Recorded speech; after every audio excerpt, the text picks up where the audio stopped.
Hello, I'm Susan Chalker Browne, and I'd like to tell you the story of Lydia Campbell, one of 5 amazing women profiled in my recent book, Mother of the Regiment and Other Remarkable Women of Newfoundland and Labrador.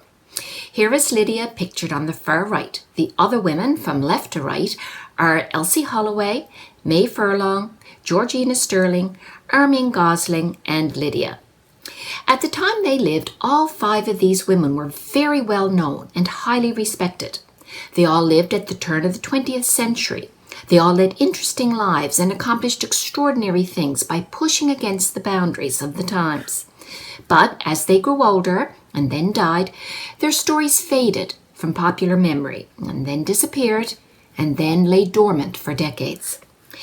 You see, at the time they lived, history was written by men about men. No one thought to write about what the women had accomplished and keep that for posterity. Not even the women themselves. In recent decades, various researchers and writers have put some of these stories back together. And in my book, I tell the stories of their lives as biographies. And now, I'll tell you the story of Lydia Campbell. Lydia Campbell was an Indigenous woman who lived her entire life in central Labrador. She married twice, had a total of 11 children, and informally adopted 2 more. When she was 75 years old, a missionary gave her an exercise book and asked her to write down about her life. Now, Lydia had never been to school. She had been taught to read by her father, and she had taught herself how to write. Still, when asked to write about her life, she didn't hesitate. The result was 13 columns that were eventually published in the Evening Herald of St. John's in 1894-1895. Her columns sparkle with vivid details of her life on the land, her family, and her opinions of life in general. In 2009, Lydia Campbell was recognized as a person of national historic significance in Canada. She is considered a Labrador matriarch. Lydia was born on November 1st, 1818, and lived her entire life along the north shores of Lake Melville and Groswater Bay. Her mother was an Inuit woman, remembered only as Susan, while her father was an Englishman by the name of Ambrose Brooks. Brooks fled England to escape the press gangs and arrived in Labrador looking for a better life through hunting, fishing, and trapping. He soon married an Indigenous woman whom he renamed as Susan, and she taught him the skills needed to survive in the harsh northern climate. Lydia and her 2 sisters grew up exposed to 2 cultures, speaking both English and Inuktitut. Their father, Ambrose, the son of a minister, passed on his Christian faith to his daughters, and Lydia's Christian beliefs guided her throughout her life. Ambrose also passed on to his girls the ability to read, using the only 2 books in his possession, the Bible and the English Book of Common Prayer. Later on, Lydia would teach herself how to write by watching over her father's shoulder as he wrote and by studying family letters. When Lydia was just 16 years old, she was strong-armed into marrying Bill Blake, a man she didn't love. It was not a happy union. 11 years later, Bill died, the 2 of them having brought 5 children into the world. Lydia was just 27 years old. A few years later, Lydia married again, and this marriage was solid and strong. Daniel Campbell was a Scot who had arrived in Labrador in the mid-1840s to work for the Hudson's Bay Company. 6 children were born, and 2 more informally adopted. Their union lasted half a century as together they hunted, fished, and trapped, living off the land. When Lydia was 75 years old, by then raising grandchildren, a Church of England missionary living in Labrador gave her an exercise book and asked her to write about her life. Reverend Arthur Waghorn recognized in Lydia the ability and intelligence to write about her life. Lydia didn't hesitate for a moment. Here is part of her first installment, written Christmas Day, 1893. Christmas Day, as this is a holy day for us, the Campbells and Blakes, my family, I think that it is a nice time to write a few lines at the beginning of this winter.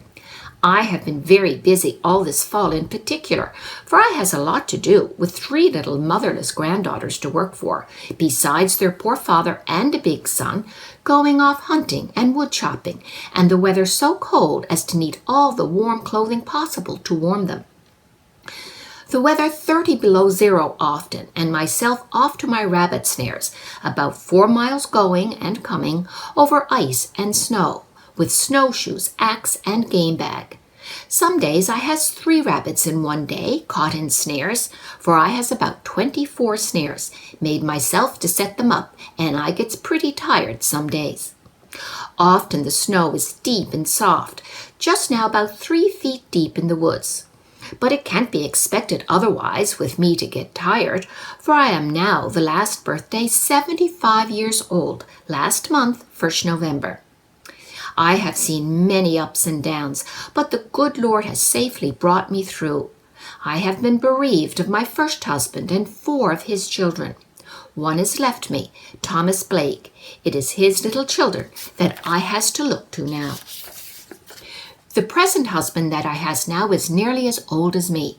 We has 3 children left by him out of 8, 2 boys and a girl. They all has a family to look to. We have a meeting sometimes, and when our large rivers freezes over hard enough to go on, then come the time for trouting, as we call it. Then most of our granddaughters and grandsons gather together here to trout. One family, John Campbell's children, comes along shore, about 4 miles he lives. My oldest son, Thomas Blake, my first husband's son, and his motherless children, is near us next door, none near us but them, and our dear children's graves. We can see their headstones at a distance, over on the cranberry banks. So pretty it looks in the fall when we come home from our summer quarters, above 70 miles from here. When we are sailing up in our large boat, to see the ducks in our bay when we are nearing the river, and when we get ashore to the pretty river banks and walking up the path under our large trees, some 50 feet and some 60 feet high, we often meet with a flock of partridges flying up to the trees.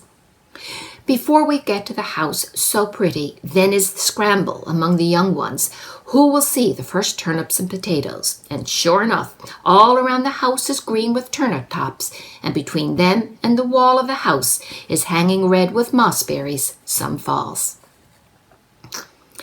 Lydia Campbell documented her world with color and flair. Her memoir provides a detailed glimpse into a way of life that has since disappeared, and she set a precedent for writing and literacy that has since spread through the generations of her family. Incredibly, Lydia Campbell wrote her memoir at the age of 75. Here she is again with her husband Daniel and daughter Margaret on the right. Lydia's forays into the woods to check on her rabbit snares and provide food for her family, all while sharing a pure joy in life and nature, show the grit and determination of a remarkable woman.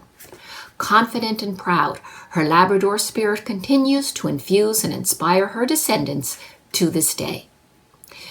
I, old Lydia Campbell, 75 years old, puts on my outdoor clothes, takes my game bag and axe and matches in case it is needed, and off I goes over across the bay, over ice and snow for about 2 miles and more, gets 3 rabbit snares some days out of 20 or more rabbit snares, all my own chopping down, and you say, well done, old woman. Thank you for joining me.